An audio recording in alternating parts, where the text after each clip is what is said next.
নমস্কার। পূজা অর্চনা চ্যানেলের পক্ষ থেকে আমরা আজকে উপনয়ন সংস্কার, যাকে সাধারণ ভাষায় কথ্য ভাষায় পৈতে করা বা পৈতা অনুষ্ঠান বলা হয়, সে সম্বন্ধে একটা খুব নির্দিষ্ট জিজ্ঞাসাকে সবার সামনে উত্তোলিত করব, তুলে ধরার চেষ্টা করব। প্রায়শই পুত্রের উপনয়ন দানের পূর্বে, অর্থাৎ পৈতে দেওয়ার আগে, ব্রাহ্মণ, আচার্য, পণ্ডিত, বিদ্বান এনাদের কাছে পিতামাতা গুরুজনগণ প্রশ্ন করে থাকে যে আমার ছেলের জন্ম মাস এইটা, এই জন্ম মাসে কি তার উপনয়ন সংস্কার করা যাবে? অর্থাৎ কারুর যদি জন্ম হয়ে থাকে চৈত্র মাসে, তাহলে চৈত্র মাসেই আগামীকাল যে উপনয়ন সংস্কার সারা বঙ্গব্যাপী হচ্ছে, সেই চৈত্র মাসে কি সেই জাতকের, যার চৈত্র মাসেই জন্ম হয়েছে, জন্ম মাসে কর্ম নাই, এই রকম একটা বাংলায় প্রচলিত প্রবাদ আছে, সেই কর্ম কি সম্পাদন হতে পারে? দেখুন, এই সম্বন্ধে শাস্ত্রকারগণ, সংহিতাকারগণ, এমনকি স্মার্তপ্রবরগণও নিজেদের ভেতর বিভেদমান হয়ে গেছে, তারা একমত হতে পারেননি। যেমন বিশিষ্ট স্মার্তকার লল্লাচার্য, সেই লল্লাচার্য ছিলেন প্রাজ্ঞ বিদ্বান এবং স্মৃতিশাস্ত্রের অত্যন্ত দক্ষ পণ্ডিত। তিনি এই ক্ষেত্রে বলছেন যে জন্মলগ্ন, জন্ম মাস, জন্মপক্ষ, এগুলো জন্ম নক্ষত্র, এইগুলো উপনয়ন দানের ক্ষেত্রে কোনোভাবেই পরিত্যাজ্য নয়, বরং এগুলোই প্রশস্ত। এই সময় উপনয়ন দিলেই ভালো হয়। অপরদিকে মহর্ষি গর্গ, তিনি একজন সংহিতাকার, আপনারা জানেন গর্গ একজন বিশিষ্ট সংহিতাকার। তিনি বলছেন বিবাহে মেখলা বন্ধে জন্ম মাসং বিবর্জয় বিশেষাৎ জন্মপক্ষন্তু বশিষ্ঠাদ্বৈ বিশেষাৎ জন্মপক্ষন্তু বশিষ্ঠাদ্বৈ রুদাহৃতম। আবার শ্লোকটা শুনুন। বিবাহে মেখলা বন্ধে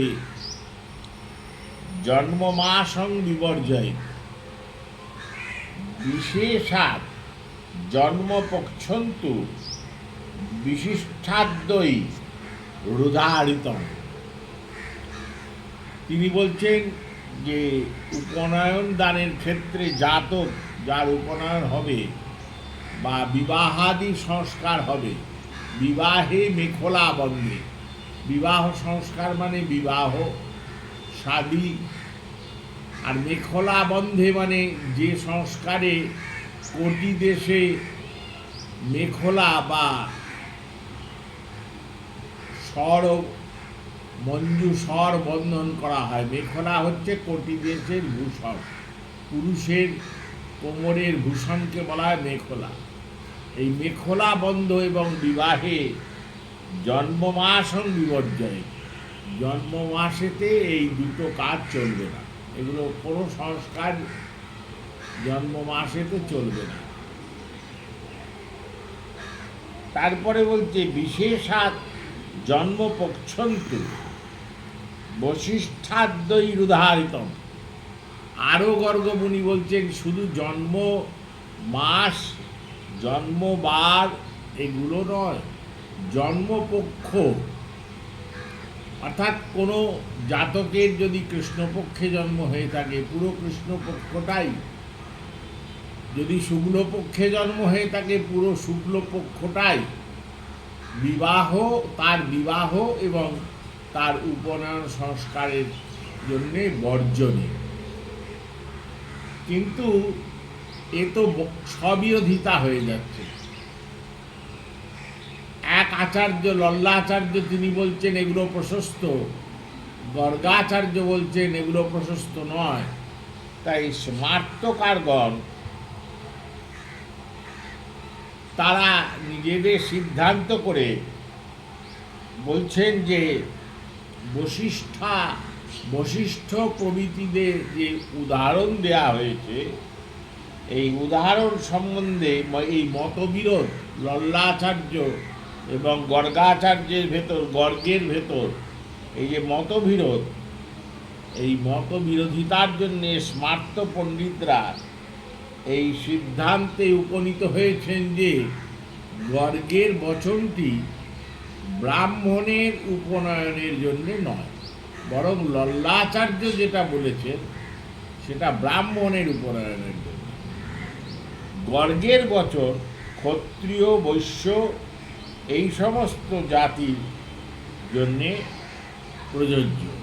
এই সমস্ত জাতির ক্ষেত্রে, বর্ণের ক্ষেত্রে জন্ম মাস, পক্ষ, নক্ষত্র এগুলোকে বর্জন করতে হবে। তাই তারা বলছেন যে হ্যাঁ, জন্ম মাসেও উপনয়ন দেয়া যাবে। স্মৃতি এই মতকে অনুমোদন করেছেন বা এই মতের ওপর তারা যথেষ্ট মাত্রায় নিজেদের সমর্থন জারি রেখেছেন এবং একে এক কথায় পারমিশন দিয়েছেন। অতএব পিতামাতা নির্ভয়ে জন্ম মাসেও পুত্রের উপনয়ন সংস্কার করতে পারেন, বিবাহ করাতে পারেন, তাতে কোনো ক্ষতি নেই। এই অল্পের ওপর এই বিষয়টায় আপনারা মনে রাখুন। জয় গুরু, জয় শ্রী সীতারাম।